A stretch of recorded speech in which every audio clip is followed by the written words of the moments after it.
जय राधा माधव कुंज बिहारी जय राधा माधव कुंज बिहारी जय गोपी जन वल्लभ गिरिवर धारी जय गोपी जन वल्लभ गिरिवर धारी यशोदानंदन व्रज जन रंजन यशोदानंदन व्रज जन रंजन यमुना तीरावनचारी यमुना तीरावनचारी जय राधा माधव कुंज बिहारी जय राधा माधव कुंज बिहारी हरे कृष्णा कृष्णा कृष्णा हरे हरे हरे राम राम राम हरे हरे हरे कृष्णा कृष्णा कृष्णा हरे हरे हरे राम राम राम हरे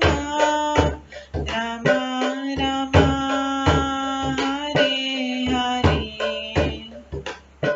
हरे कृष्णा कृष्णा कृष्णा हरे हरे हरे राम राम राम हरे हरे हरे कृष्णा कृष्णा कृष्णा हरे हरे हरे राम राम राम हरे हरे हरे कृष्णा कृष्णा कृष्णा हरे हरे हरे राम राम राम हरे हरे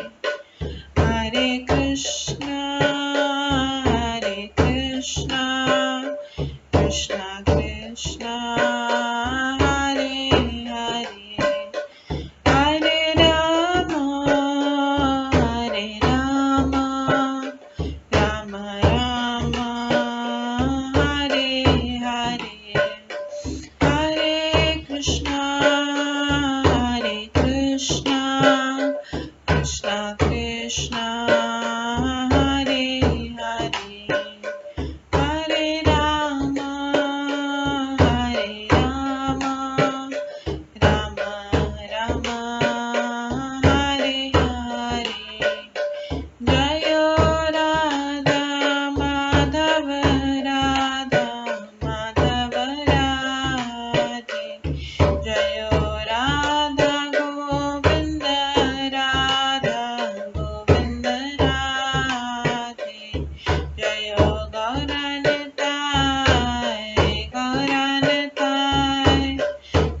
गौरनताय जय गौरनताय जय जय प्रभुपाद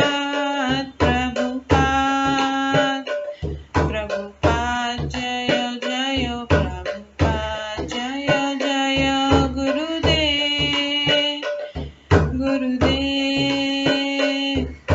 जय जय गुरुदेव नित्य गौर हरि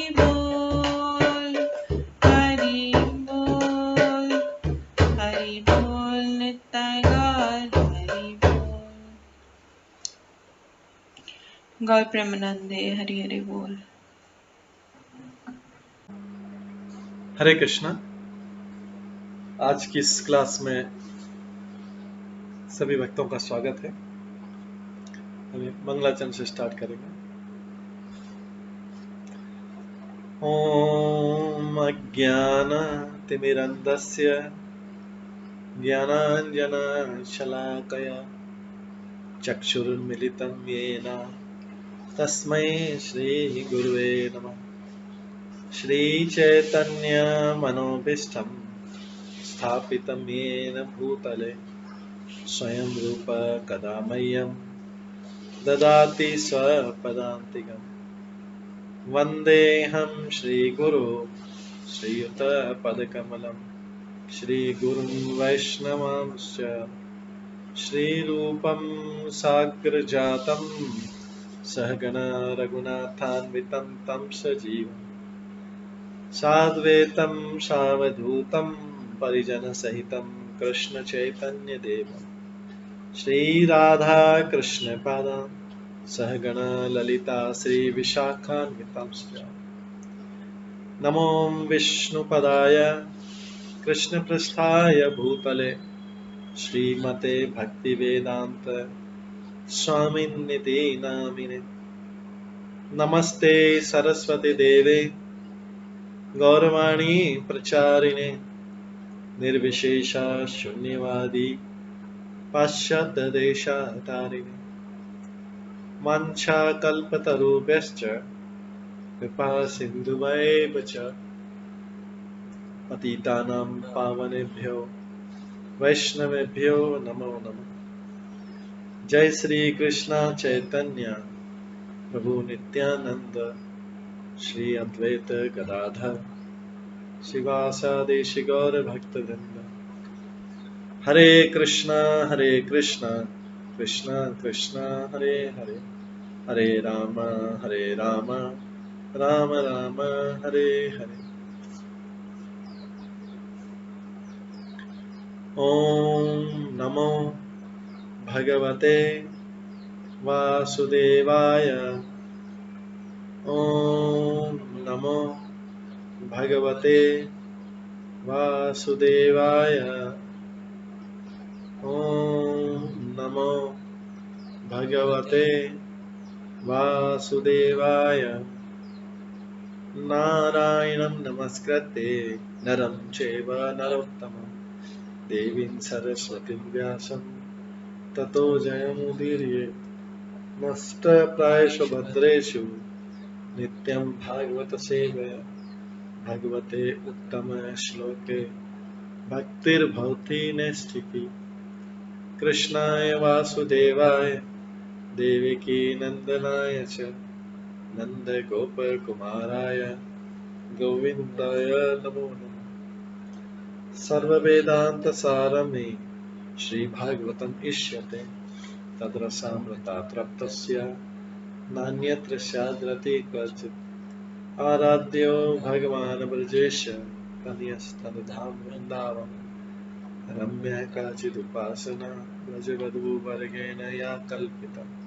श्रीमद्भागवतं प्रमाणम् अमलं प्रेम कुमार्थमः श्रीचैतन्य महाप्रभुमतम् इदं तत्रादरो न परम्। मूकं करोति वाचालं पङ्गुलङ्घयते गिरिं यत्कृपातमहं वन्दे परमानन्दमाधवम्। हरे कृष्णा।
हरे कृष्णा। आज की इस क्लास में सभी भक्तों का स्वागत है। कल हम श्रवण कर रहे थे श्रीमद् भागवतम के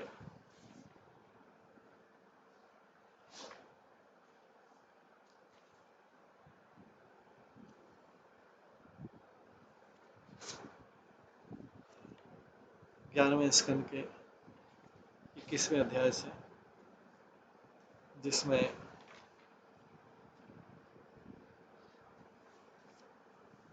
बताया गया था भौतिक सृष्टि के तत्वों की गणना। हमने श्रवण किया था कि भौतिक सृष्टि के 28 तत्व होते हैं। भगवान के अनुसार अलग अलग ऋषि मुनियों ने अलग अलग तत्वों की गणना बताई है। इसमें भगवान कहते हैं कि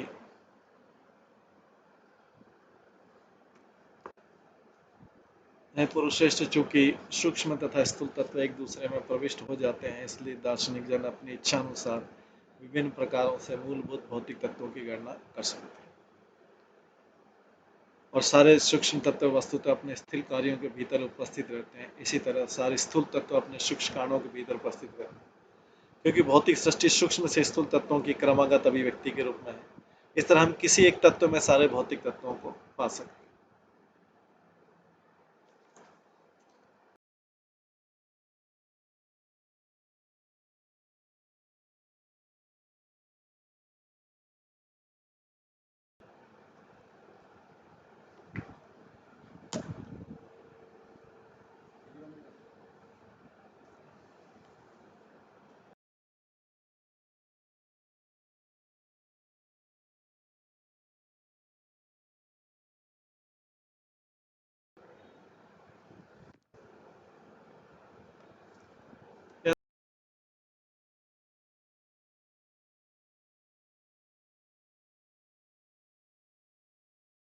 अलग तो हम आज 11वें स्कंद के 22वें अध्याय के 11वें श्लोक से करेंगे। पुरुष ईश्वरो अत्र न वैलक्षणम अणु अपि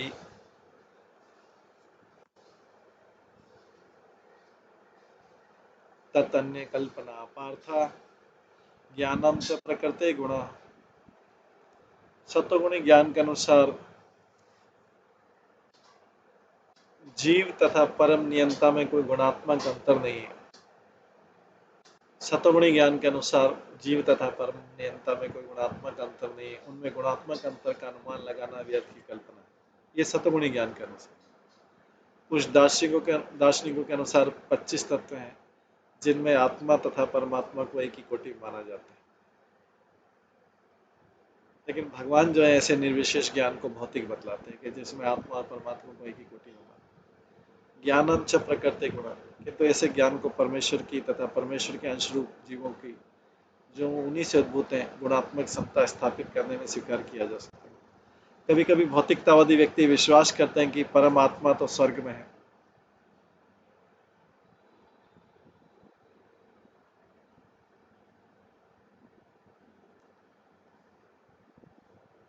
किंतु वे भी सोचते हैं कि मनुष्य अपने शरीर से अभिन्न है और इस तरह गुणात्मक रूप से सदा सदा के लिए परमेश्वर से पृथक है। जैसा कि श्लोक में वर्णित है, जीव के साथ साथ भगवान का गुणात्मा एकत्व जीव की भौतिकतावादी धारणा का खंडन करता है और परम सत्य के आंशिक रूप में स्थापित करता है। श्री चैतन्य महाप्रभु ने वास्तविक स्थिति को अचिंत्य भेदाभेद तत्व बतलाया। सत्वगुणी होने पर एकत्व की अनुभव की जाती है, किंतु जब मनुष्य बढ़कर विशुद्ध सत्व को प्राप्त करता है तो उसे गुणात्मक एकत्व के भीतर आध्यात्मिक विविधता प्राप्त होती है, जिससे परम सत्य के विषय ज्ञान पूरा हो जाता है। न विलक्षण अणोपी शब्द पुष्टि करते कि जीव निर्विवादतः भगवान का अंश है और गुणात्मक रूप से उनसे एकाकार है। इस तरह जीव को परमेश्वर से पृथक करना तथा भगवान के प्रति उसकी नित्य दासता से इनकार करने के किसी दार्शनिक प्रयास का खंडन किया जाता है। जीव की भगवान से स्वतंत्र सत्ता के निष्कर्ष तक पहुंचने की कल्पना को यहाँ पर अपार्थ अर्थात व्यर्थ कहा गया है। फिर भी आध्यात्मिक ज्ञान के विकास की प्रारंभिक अवस्था में 25 तत्वों का सिद्धांत मान्य है।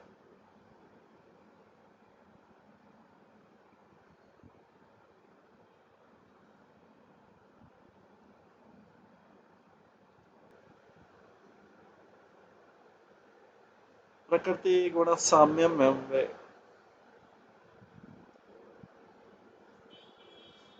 प्रकृते आत्मगुण सत्वम रजसम इति सत्वम रजसम तमेति स्थिति उत्पत्ति अंत है तब। मूलतः प्रकृति तीन गुणों की साम्य अवस्था के रूप में विद्यमान रहती है और ये गुण दिव्य आत्मा के न होकर एकमात्र प्रकृति के होते हैं। ये गुण सतो रजो तथा तमोगुण इस ब्रह्मांड के सृजन पालन तथा संहार के प्रभावशाली कारण। भगवद गीता में कहा गया प्रकृति क्रिया मानानी गुणे कर्माणि सर्वशः अहंकार विमूढ़ आत्मा करता हमें जीवात्मा अहंकार के प्रभाव से मोहग्रस्त होकर अपने आप को समस्त कार्यों का कर्ता मान बैठता है।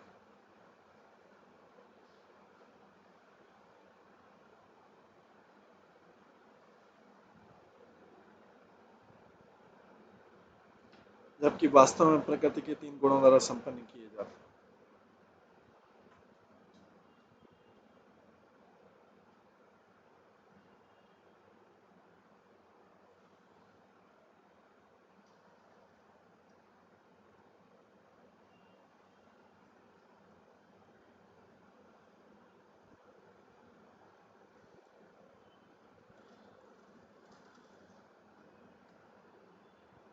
अपनी आदि साम्य अवस्था में प्रकृति के तीनों गुणों तथा बाद में इन गुणों से उत्पन्न सृष्टि उस जीव की अपेक्षा अधिक शक्तिशाली होता है जो उनके द्वारा नियंत्रित होता है और इस तरह जगत में जीव को वास्तविक कर्ता या सृष्टा नहीं माना जा सकता।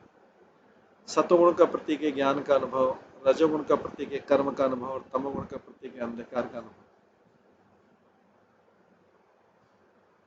सतोगुण का प्रतीक है ज्ञान का अनुभव, रजोगुण का प्रतीक है कर्म का अनुभव तथा और तमोगुण का प्रतीक है अंधकार का अनुभव। ज्ञान तथा कर्म के इन गुणों का दिव्य आत्मा से कोई असली संबंध नहीं होता क्योंकि आत्मा सच्चिदानंद स्वरूप के गुण को प्रदर्शित करता है। संधिनी संवित तथा अलादिनी शक्तियां भौतिक गुणों की भगवत धाम में कोई पहुंच नहीं है जिसके अनंत वातावरण में रहने के लिए जीव है।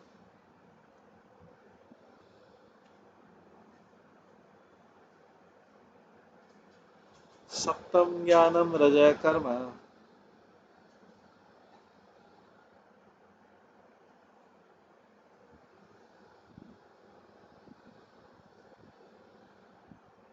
तमा अज्ञानम इह उच्यते गुण व्यतिकर काल स्वभाव गुण व्यतिकर काल स्वभाव सूत्रम एव च।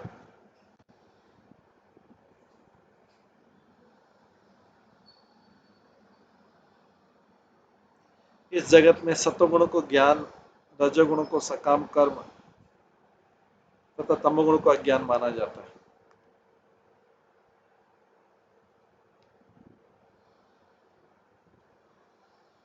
काल को भौतिक गुणों की उद्वेलित अंतक्रिया के रूप में देखा जाता है और आदि सूत्र अर्थात महत्व से समग्र कार्यात्मक मनोवृत्ति प्रकट होती है।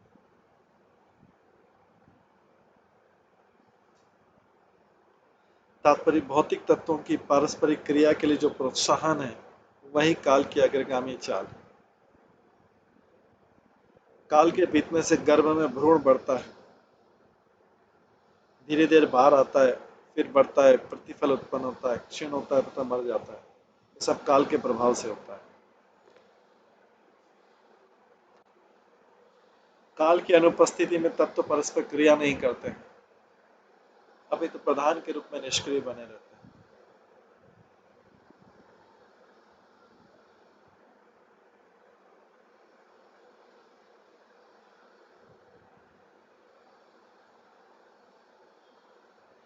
काल की अनुभूति में तत्व परस्पर क्रिया नहीं करते हैं, अपितु प्रधान के रूप में निष्क्रिय बने रहते हैं।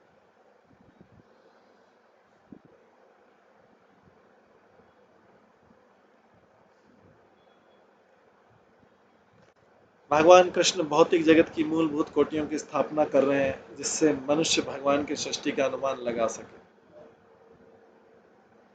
यदि कोटियों को संक्षिप्त नहीं किया जाता तो विश्लेषण तथा अनुभूति करना असंभव होते क्योंकि भगवान की शक्ति अनंत है।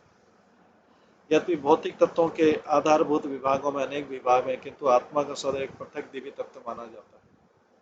जो ईश्वर के धाम में निवास के लिए निमित्त किया बनाया गया। आगे पुरुष प्रकृति व्यक्तम अहंकार नभा अनिल ज्योति आप क्षिति तत्वानि युक्तानि में नव मैं मैं नौ मूल तत्वों का वर्णन भोक्तात्मा प्रकृति महत्त्व की आदि अभिव्यक्ति मिथ्यांकार आकाश वायु अग्नि जल तथा पृथ्वी के रूप में कर चुका हूँ।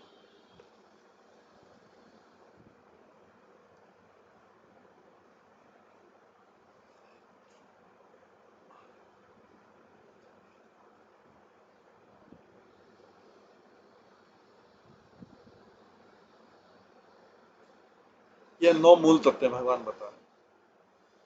भोक्तात्मा नौ मूल तत्वों का वर्णन भोक्तात्मा प्रकृति महत्त्व की आदि अभिव्यक्ति मिथ्यांकार आकाश वायु अग्नि जल तथा पृथ्वी के रूप में कर चुका।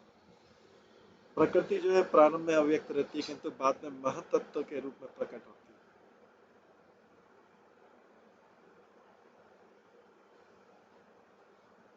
यद्यपि जीव पुरुष या भोक्ता है किंतु जिस वास्तविक विधि से वो भोग कर सकता है वो भगवान के दिव्य इंद्रियों को प्रसन्न करने में है और जिस तरह की हाथ आमाशय को भोजन देकर स्वयं भोजन करता है। भौतिक प्रकृति के भीतर जीव भगवान के प्रति अपनी अधीनता को भूलकर मिथ्या भोक्ता बन जाता है। इस तरह जीव तथा परमात्मा के साथ भौतिक तत्वों का क्रमबद्ध विश्लेषण दिखाने के लिए किया जाता है कि बद्ध जीव की वास्तविक स्वाभाविक स्थिति प्रकृति से परे। तो भगवान नौ मूल तत्वों का पहले वर्णन करें उसमें आत्मा भोक्ता आत्मा प्रकृति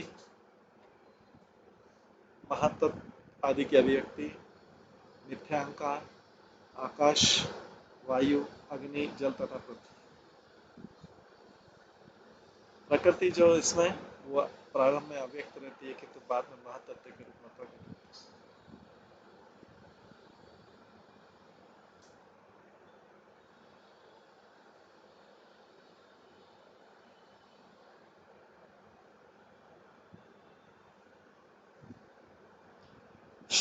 श्रोत्रम तक दर्शनीयम घ्राण जीवा इति ज्ञान शक्तया वाक पाणी उपस्थपायु अंग्रगी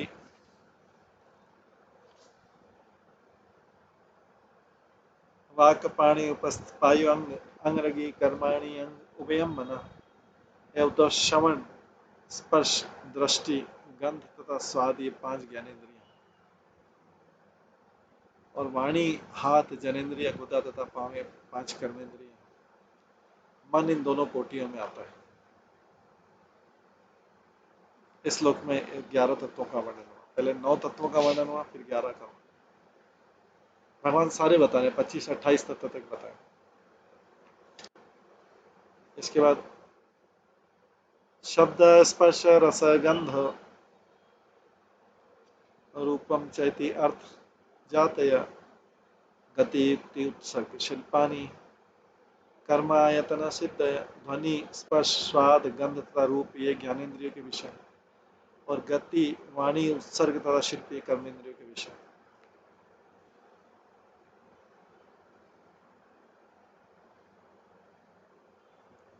यहाँ पे उत्सर्ग जो है सूचक है जनेन्द्रिया तथा गुदा से मल त्याग कर इसमें 2 तत्व रहते हैं।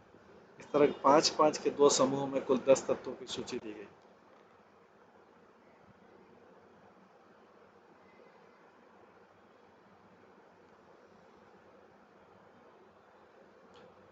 आगे सर्गादि प्रकृति यस्य कार्य कारण रूपिणी सत्वादिवी गुणे धत्ते पुरुषो व्यक्त इक्षते। सृष्टि के प्रारंभ में सतो रजो तथा तमोगुण के द्वारा प्रकृति इस ब्रह्मांड में समस्त सूक्ष्म कारणों तथा स्थूल अभिव्यक्तियों से युक्त होकर अपना रूप ग्रहण करती है। भगवान भौतिक अभिव्यक्ति की पारस्परिक क्रिया में प्रवेश नहीं होते अभी तो प्रकृति पर केवल दृष्टिपात करते हैं। तो भगवान सूक्ष्म तथा स्थूल भौतिक तत्वों की तरह रूपांतरित नहीं होते। इस तरह भगवान अव्यक्त है अर्थात विश्व के विकास की किसी भी अवस्था में अपने को प्रकट नहीं करते। भौतिक तत्व की सूची चाहे जिस विधि से बनाई जाए, भगवान संपूर्ण विश्व के अंतिम सृष्टा, पालक तथा संहारक बने।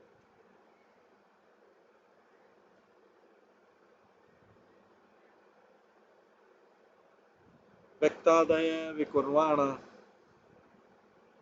धातु पुरुषेक्षया लब्धवीर्या सृजन्ति अंडम सहता प्रकृते बलात्।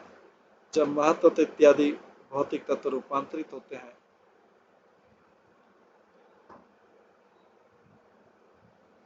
जब महत्व इत्यादि भौतिक तत्व रूपांतरित होते हैं तो वे भगवान के दृष्टिपात से अपनी विशिष्ट शक्तियां प्राप्त करते हैं। वे प्रकृति की शक्ति के मिलने जुलने से विश्व रूपी अंडा उत्पन्न करते हैं। आगे सप्तेव धातव इति तत्रार्थ पंच खदाखादय ज्ञानम आत्मा उभय आधार ततः देन्द्रिया सब। कुछ दार्शनिकों के अनुसार 7 तत्व ये हैं: पृथ्वी, जल, अग्नि, वायु, आकाश। इसके साथ चेतन आत्मा तथा परमात्मा भी सम्मिलित है, जो भौतिक तत्वों तथा सामान्य आत्मा दोनों ही के आधार रूप। इस सिद्धांत के अनुसार शरीर, इंद्रियां, प्राण वायु तथा अन्य सारे भौतिक कार्य इन्हीं 7 तत्वों से उत्पन्न। षडिति अत्रापि भूतानि पंच षष्ठ परपुमान् ते युक्तात्म संभूते सृष्टा इदम समुपाविशत। अन्य दार्शनिकों का कहना है कि 6 तत्व हैं, 5 तो भौतिक तत्व हैं तथा छठा तत्व भगवान। वहीं भगवान जो अपने से निकले हुए तत्वों से युक्त होकर इस ब्रह्मांड की सृष्टि करते हैं, तब स्वयं उसके भीतर प्रवेश करते हैं।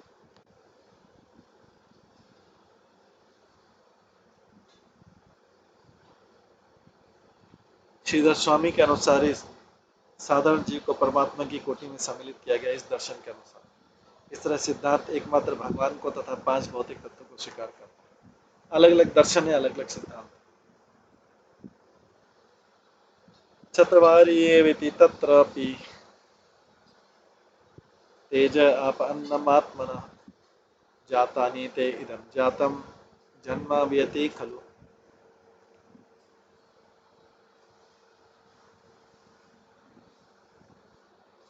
कुछ दार्शनिक 4 मूलभूत तत्वों की उपस्थिति का अनुमोदन करते हैं, जिनमें अग्नि, जल तथा पृथ्वी, ये तीनों तत्व एक चौथे तत्व आत्मा से उद्भूत है।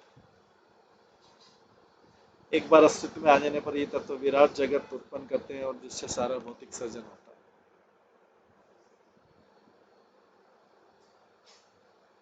आगे बोला गया संख्याने सप्तदशके भूत मात्र इंद्रियाणि च पंच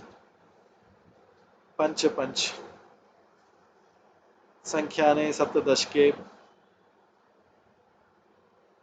भूत मात्र इंद्रियाणि च पंच एक मनसा आत्मा सप्तदश स्मृत। कुछ लोग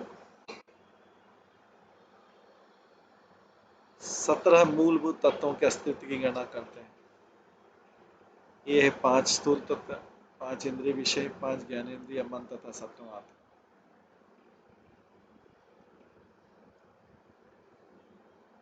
तदशोषण संख्या ने आत्मा एवं मनोच्यते भूतेन्द्रियाणि पंचैव मन आत्मा त्रयोदश।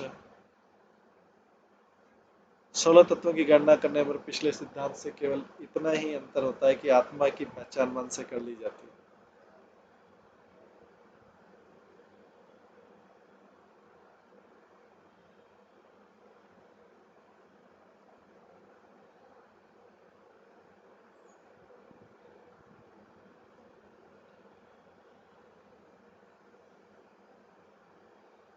यदि हम 5 भौतिक तत्वों, 5 इंद्रियों, मन, आत्मा तथा परमेश्वर की कल्पना करें तो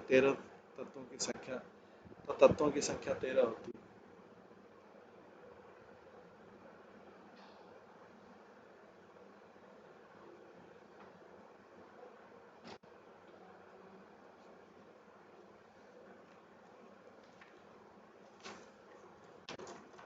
तेरह तत्वों वाले सिद्धांत में स्वाद, गंध, रूप, स्पर्श तथा ध्वनि इंद्रिय इंद्रियों तथा भौतिक पदार्थों की पारस्परिक क्रिया का प्रतिफल माना जाता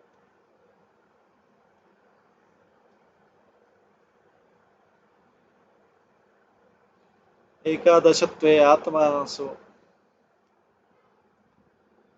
महाभूत इंद्रियाणि च अष्टो प्रकृतय च एव पुरुषः च नैव इति अथ 11 की गणना में आत्मा स्थूल तथा इंद्रियां आती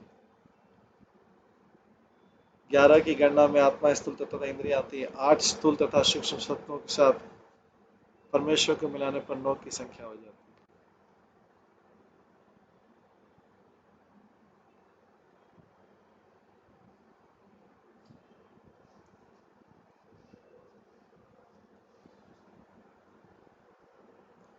इति नाना प्रसंख्यानं तत्त्वानां ऋषिभिः कृतं सर्वं न्यायं युक्तिमत्वात् विदुषायां किमा शोभना। इस तरह दार्शनिकों ने भौतिक तत्वों का विश्लेषण अनेक प्रकार से किया है। उनके सारे प्रस्ताव युक्ति क्योंकि उन्हें पर्याप्त तर्क के साथ प्रस्तुत किया गया है। निसंदेह ऐसी तार्किक प्रखरता की आशा वास्तविक विद्वानों से ही की जाती है।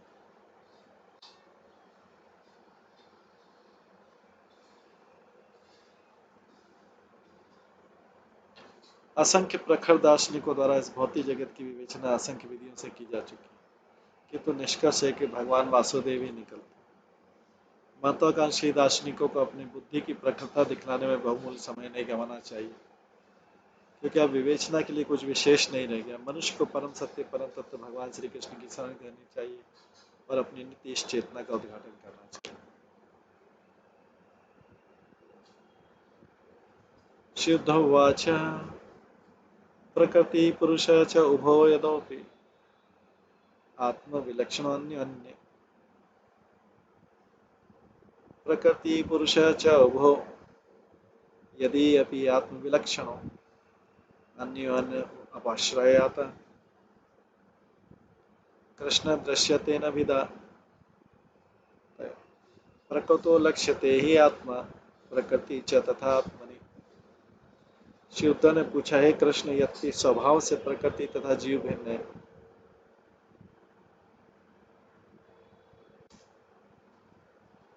उद्धव ने पूछा है कृष्ण यद्यपि स्वभाव से प्रकृति तथा जीव भिन्न है, किंतु उनमें कोई अंतर नहीं दिखाई देता क्योंकि एक दूसरे के भीतर निवास करते पाए जाते हैं। इस तरह आत्मा प्रकृति के भीतर और प्रकृति आत्मा के भीतर प्रतीत होती है।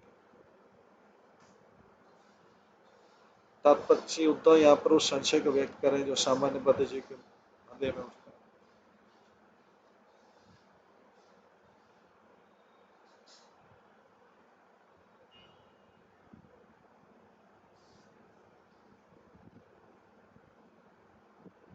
यद्यपि वैदिक शास्त्र घोषित करते हैं कि भौतिक शरीर प्रकृति के गुणों का नश्वर ताना बना है, किंतु शरीर के भीतर का जीव वस्तुतः शाश्वत आत्मा है। भगवद गीता में भगवान ने घोषित किया कि शरीर को निर्मित करने वाले भौतिक तत्व उनकी भिन्न निकृष्ट शक्ति,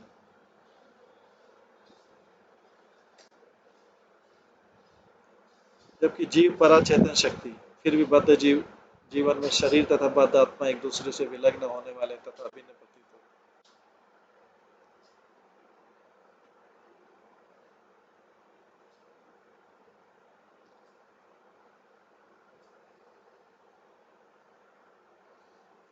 क्योंकि जीव माता के गर्भ में प्रवेश करता है और क्रमशः बढ़ते हुए विकसित शरीर के रूप में बाहर आता है, अतः ऐसा लगता है कि आत्मा भौतिक प्रकृति में गहरे प्रवेश कर गया। इसी तरह आत्मा की पहचान भौतिक शरीर के रूप में करने से शरीर आत्मा की चेतना में गहरा प्रवेश करता प्रतीत होता है। इसमें से जो भी बड़ी बात हुई है कि शरीर आत्मा के बिना नहीं रह सकता और इस पारस्परिक निर्भरता के कारण शरीर तथा आत्मा का अंतर धूमिल पड़ जाता है। श्री उद्धव इस विषय को स्पष्ट करने के लिए भगवान से प्रश्न करते हैं।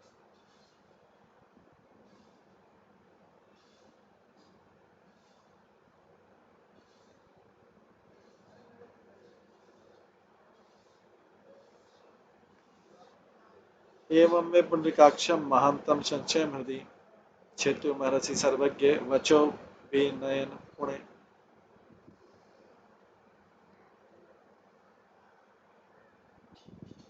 एवं में पुंडरीकाक्ष महांतम संशयम हृदय क्षेत्र महर्षि सर्वज्ञ वचो भी नय नय पुणे।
हे कमल नयन कृष्ण, है सर्व की कृपया, आप अपने उन शब्दों से मेरे हृदय के इस महान संशय को छिन्न भिन्न कर दें जो आपकी परम तर्क पटुता को दिखाने वाला। श्री उद्धव भगवान कृष्ण से अनुरोध करें कि शरीर तथा आत्मा के अंतर को स्पष्ट कर दें। पुंडरीकाक्ष बोला, पुंडरीकाक्ष का मतलब है कमल नयन कृष्ण।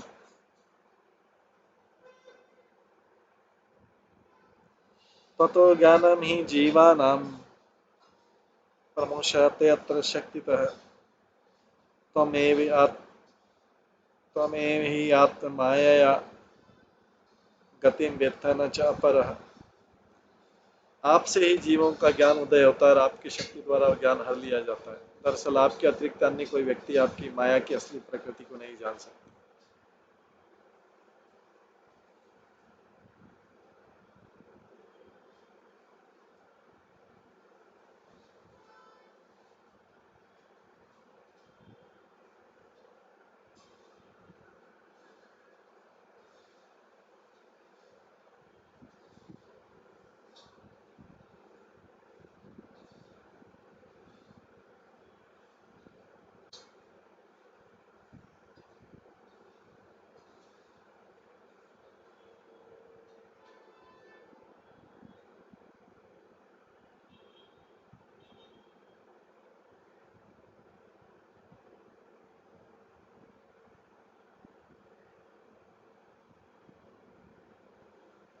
आपसे ही जीवों का ज्ञान उदय होता है और आपकी शक्ति द्वारा ज्ञान हर लिया जाता है। दरअसल आपके अतिरिक्त अन्य कोई व्यक्ति आपकी माया की असली प्रकृति को नहीं जान सकता।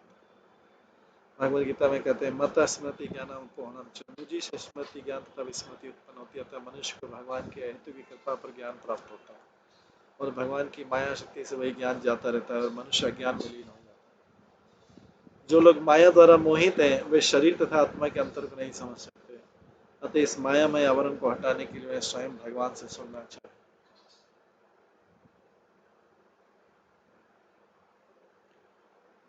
श्री भगवान उवाच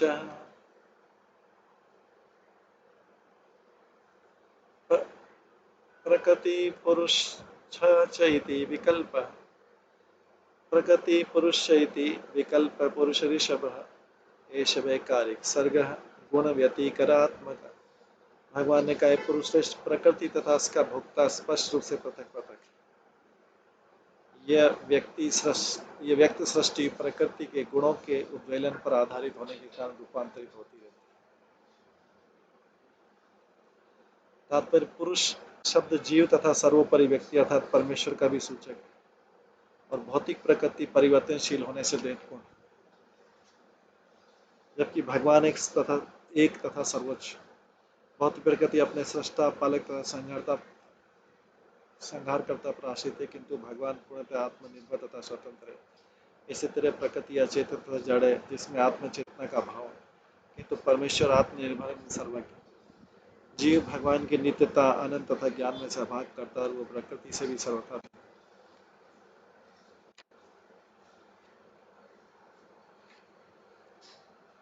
सर्ग शब्द यहाँ पर शरीर के भौतिक मिश्रण का सूचक है जो जीव को आच्छादित करता है। शरीर में निरंतर परिवर्तन होता रहता है, अतः वह जीव से सर्वथा भिन्न है जो शाश्वत एक रहता आ रहा है। दिव्य भगवत धाम में सृजन पालन तथा संहार को लेकर कोई संघर्ष या उद्वेलन नहीं होता जैसा कि भौतिक जगत में देखा जाता है। वहाँ पर सारी विविधता कृष्ण भावनामृत के दिव्य प्रेमपूर्ण अनुभव में विवेचित की जाती जो कि आत्मा की स्वाभाविक स्थिति।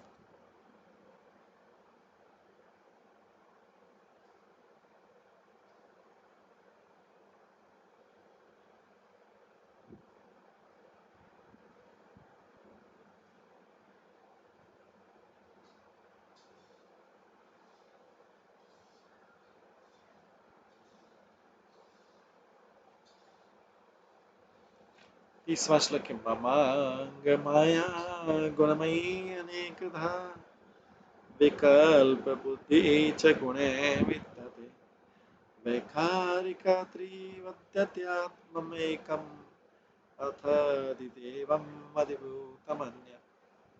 ये उद्धव मेरी माया तीन गुणों वाली है, वह उन्हीं के माध्यम से कार्य करती है।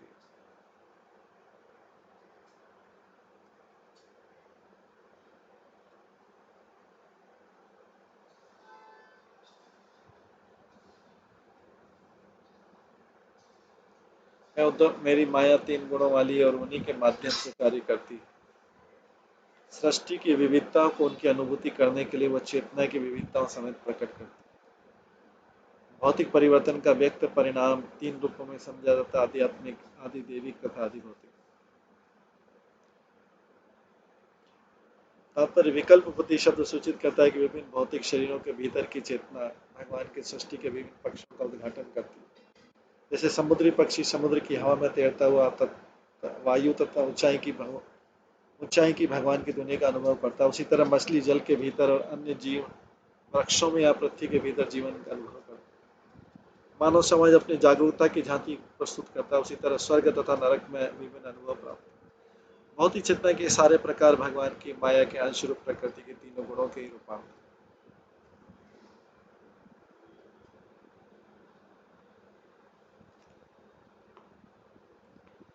द्रकरूपम्मा कर्म वपुरत्रंधे द्रकरूपमा कर्म पुत्ररंध्रे परस्परं सेयति असतख्य आत्मा यतेषाम् अपरचाद्या स्वयानुभूत्या किल सिद्धि।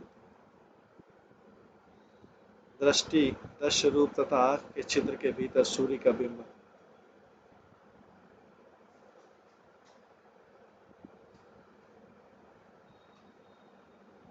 ये तीनों मिलकर एक दूसरे को प्रकट करने का कार्य करते हैं, किंतु आकाश में स्थित आदि सूर्य स्वतः प्रकट ही है।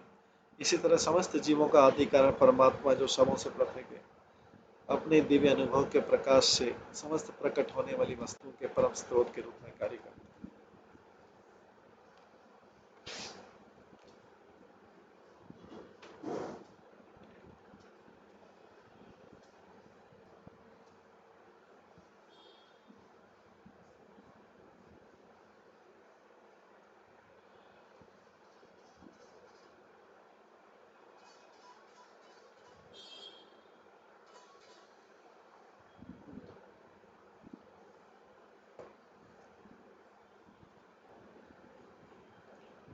तो दृष्टि, दश रूप तथा आँख के छिद्र के भीतर सूर्य का बिंब, ये तीनों मिलकर एक दूसरे को प्रकट करने का कार्य करते हैं, किंतु आकाश में स्थित आदि सूर्य स्वतः प्रकट होता है।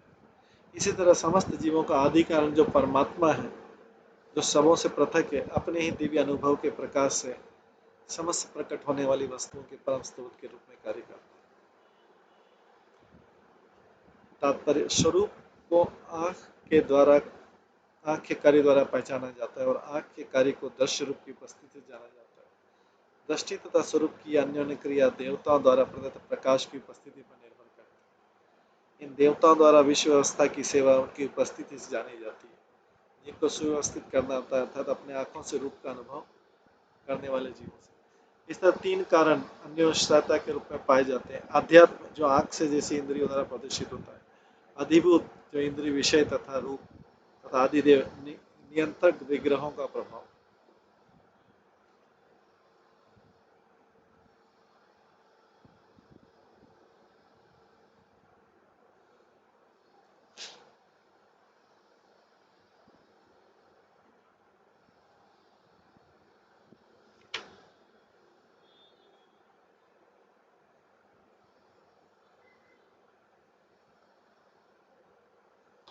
सूर्य मंडल स्वतः प्रकाशित तथा स्वतः अनुभव गम्य कहा जाता है। यह इंद्रियों तथा इंद्रिय विषयों की अन्योन्य आश्रयता से संबंध नहीं रखता, यद्यपि यह उनके कार्यों को सरल बनाता है।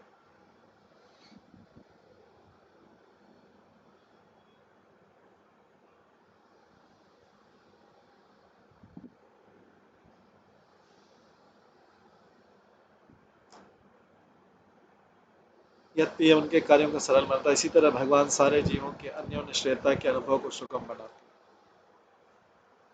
उदाहरण: समाचार पत्र, रेडियो तथा टेलीविजन जनता के लिए विश्व की घटनाओं को सुलभ कराते हैं। माता पिता अपनी संतान को, शिक्षक अपने शिष्यों को, मित्र अपने मित्रों को जीवन तथ्यों का उद्घाटन कराते हैं। सरकार अपनी इच्छा जनता को और जनता अपनी इच्छा सरकार को बतलाती है। सूर्य तथा चंद्रमा सारी वस्तुओं के दृश्यों को रूप को प्रकट करते हैं तथा ध्वनि की अनुभूति श्रव्य को रूप को प्रकट संगीत या काव्य की ध्वनि अन्य जीवों की आंतरिक भावना का उद्घाटन करती है और गंध, स्पर्श तथा स्वाद द्वारा अन्य ज्ञान भाषा। इस तरह इंद्रिय तथा मन की असंख्य इंद्रिय विषयों से अन्य अन्य क्रियाओं द्वारा विभिन्न प्रकार का ज्ञान प्राप्त किया जाता है। किंतु इस सारी सारी सूचना प्रद अन्य अन्य क्रियाएं भगवान की चरम प्रकाशक शक्ति पर निर्भर करती हैं।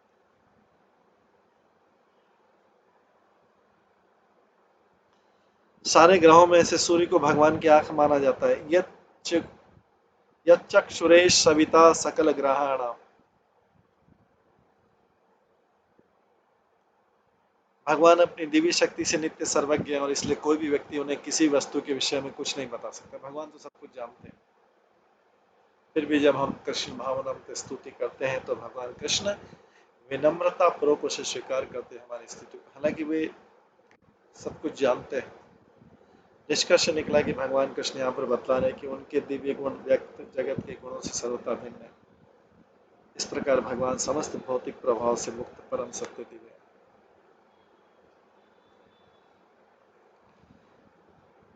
एवं त्वगादि श्रवणादि एवं त्वगादि श्रवणादि चक्षु जीवादि नासादि च चित्त युक्तम।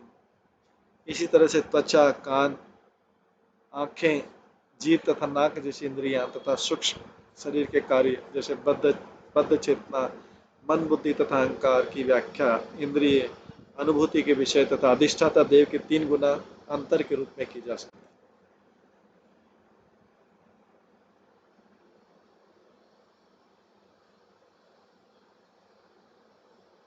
तो इनकी व्याख्या जो है त्वचा, कान, आंख, जीभ तथा नाक जैसी इंद्रियां तथा सूक्ष्म शरीर के कार्य जो मन, बुद्धि और अहंकार की चेतना है, इनकी व्याख्या इंद्रिय अनुभूति के विषय तथा अधिष्ठाता देव के 3 गुना अंतर के रूप में की जा सकती है।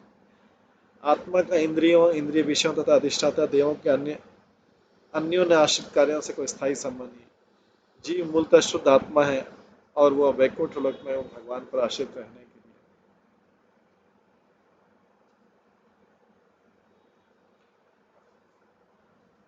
इसलिए पदार्थ तथा आत्मा को एक ही कोटि में व्याख्यात करने का प्रयास व्यर्थ होगा क्योंकि उनका संबंध भगवान की विभिन्न शक्तियों से होता है।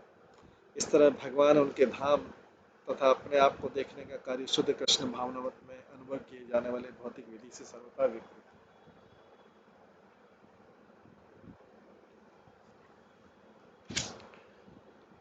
यो असो गुणक्षो विकृतो विकार प्रधान मूलात्महत प्रसूतः अहं तीव्र मोह विकल्पेतु वैकारिकतामसेन्द्रियश्च।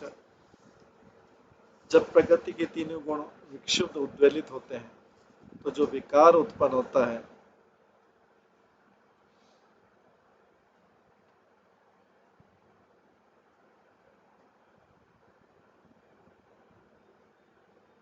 जब प्रकृति के तीनों गुण विक्षुब्ध उद्वेलित होते हैं तो जो विकार उत्पन्न होता है वह अहंकार तत्व की 3 अवस्थाओं में प्रकट होता है। यह है सात्विक, तामस तथा राजस। यह अहंकार जो महतत्व से उत्पन्न होता है और स्वयं भी अव्यक्त प्रधान से उत्पन्न है, समस्त भौतिक मोह तथा द्वैत का कारण बन जाता है। जब तीनों गुण विक्षुब्ध प्रकृति के तीनों गुण उद्वेलित होते हैं, मिक्स होते हैं, तो जो विकार उत्पन्न होता है वो अहंकार की 3 अवस्थाओं को प्रकट करता है। सात्विक अहंकार, तामसिक अहंकार, राजसिक।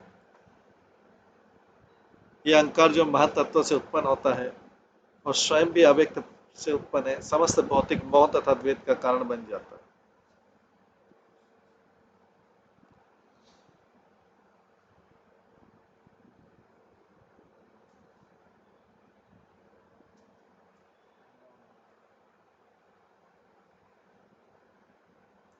तात्पर्य 3 गुणों के साथ पहचान के अपने अहंकार को छोड़कर मनुष्य शुद्ध आदि अवस्था कृष्ण भावना प्राप्त कर सकता है। मोह विकल्प हेतु शब्द सूचित करता है कि मनुष्य अहंकारवश अपने को प्रकृति का भोक्ता समझता है और इस तरह सुख दुख के रूप में भौतिक द्वैत का मिथ्या भाव उत्पन्न कर लेता है। अहंकार तो तब हटता है जब मनुष्य अपने को पूर्ण कृष्ण भावनामृत में भगवान का नित्यदास समझता है।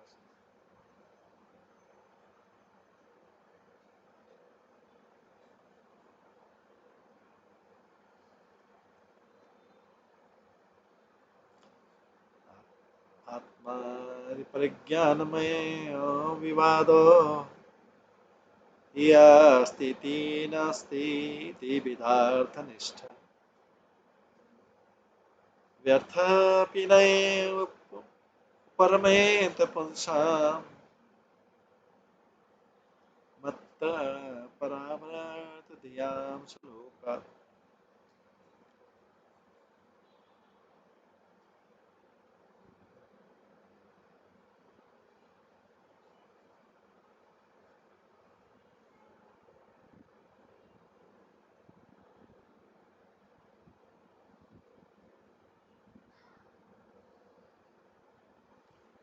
दार्शनिक का काल्पनिक तत्व है कि जगत सत्य है अथवा ये जगत सत्य नहीं है,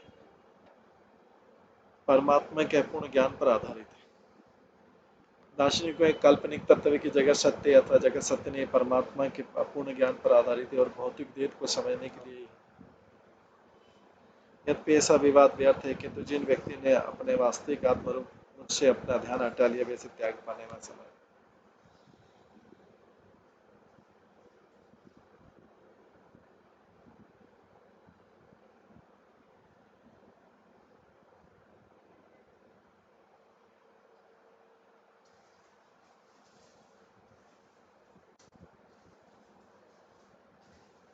तात्पर्य यदि कोई व्यक्ति भगवान के अस्तित्व के बारे में संदेह करता है तो भगवान की सृष्टि की सत्यता के बारे में निश्चय शंका करेगा। इस तरह भगवान कृष्ण को समझ पाने बिना मात्र भौतिक जगत की सत्यता तथा सत्यता के विषय में तर्क या वाद विवाद करना व्यर्थ। यह भौतिक जगत इसलिए सत्य है क्योंकि परम सत्य भगवान कृष्ण से उद्भूत है। भगवान कृष्ण की सत्यता को समझे बिना कोई व्यक्ति उनकी सृष्टि की सत्यता का निश्चित रूप से पता नहीं लगा सकता। उसे सदैव आश्चर्य होता रहेगा कि मैं सचमुच किस वस्तु को देख रहा हूँ या केवल सोच रहा हूँ कि मैं उसे देख रहा हूँ। ऐसी कल्पना को भगवान की क्षण में गए बिना सुलझाया नहीं जा सकता, अतः व्यर्थ। भगवान के भक्तों का ऐसा विवाद पसंद नहीं क्योंकि वे वास्तव में आध्यात्मिक प्रभुत्ता की ओर अग्रसर हो।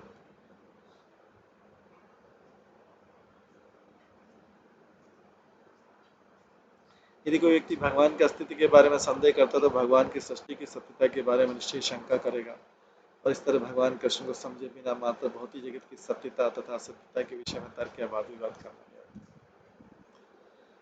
ये भौतिक जगत इसलिए सत्य है क्योंकि परम सत्य भगवान कृष्ण से उद्भूत है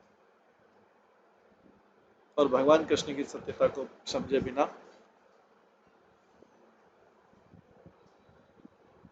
उनकी सृष्टि की सत्यता का निश्चित रूप से पता नहीं लग सकता। ये भगवान जो है बता रहे हैं कि किस प्रकार से जो मिथ्या अहंकार उत्पन्न होता है जो समस्त भौतिक मोह तथा द्वैत का कारण बनता है, और ये भी बताया है कि जगत सत्य अथवा सत्य नहीं, ये परमात्मा के अपूर्ण ज्ञान पर आधारित है। अब उद्धव बोलते हैं, उद्धव उसका उत्तर देते हैं उद्धव गीता में।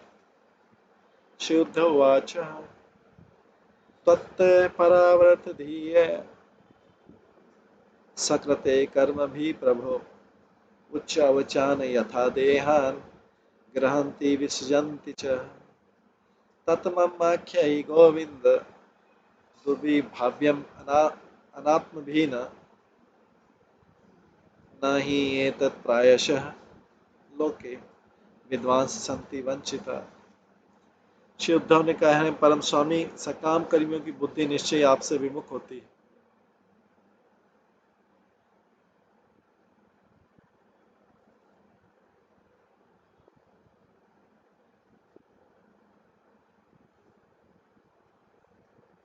अतः कृपा करके बतलाएं कि ऐसे लोग किस तरह भौतिकतावादी कार्यों से उच्च तथा निम्न शरीर ग्रहण करते हैं और फिर उनका त्याग करते हैं।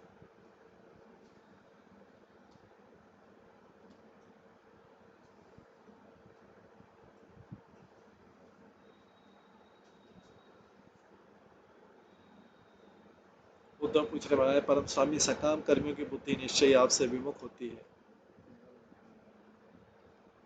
अतः कृपा के बतलाएंगे ऐसे लोग किस तरह से अपने भौतिकतावादी कार्यों से उच्च तथा निम्न शरीर ग्रहण करते हैं और फिर उनका त्याग करते हैं। हे गोविंद, ये विषय मूर्खों की समझ में आने वाला नहीं है। वे इस जगत में माया से ठगे जाने पर भी इस तथ्य से अवगत नहीं हो पाते। तो जो दो प्रश्न पूछ रहे हैं सबके बिहाफ पे पूछ रहे हैं, सबकी तरफ से पूछ रहे हैं।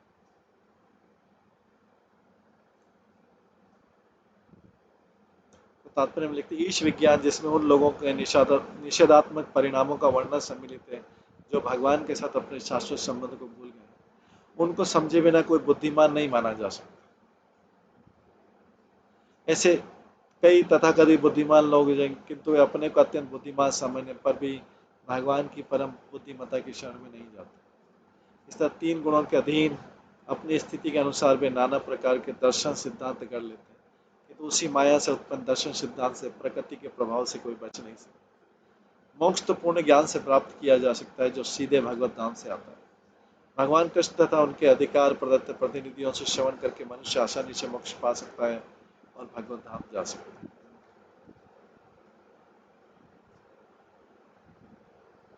अब उद्धव ने बहुत इंपॉर्टेंट प्रश्न पूछा है कि सकाम कर्मियों की बुद्धि तो निश्चय आपसे विमुख होती है, अतः कृपा करके बतलाएं कि ऐसे लोग किस तरह भौतिकतावादी कार्यों से उच्च तथा निम्न शरण ग्रहण करते हैं। वे तो खाली भौतिक कार्य करते हैं और फिर उनका त्याग करते हैं। ये प्रश्न पूछे तो भगवान उसका अगले श्लोक में 37 श्लोक में उसका उत्तर देंगे। इस 37 श्लोक हम कल की क्लास में श्रवण करेंगे। आज की क्लास को यहीं पे विराम देते हैं। सभी भक्तों का बहुत बहुत धन्यवाद। सब भक्तों एक बार हरे कृष्ण महामंत्र का जप करते हैं। हरे कृष्णा कृष्ण कृष्ण हरे हरे, हरे राम राम राम। श्रीमद् भागवतम महापुराण की जय। श्री प्रभुपाद की जय। सभी भक्तगणों की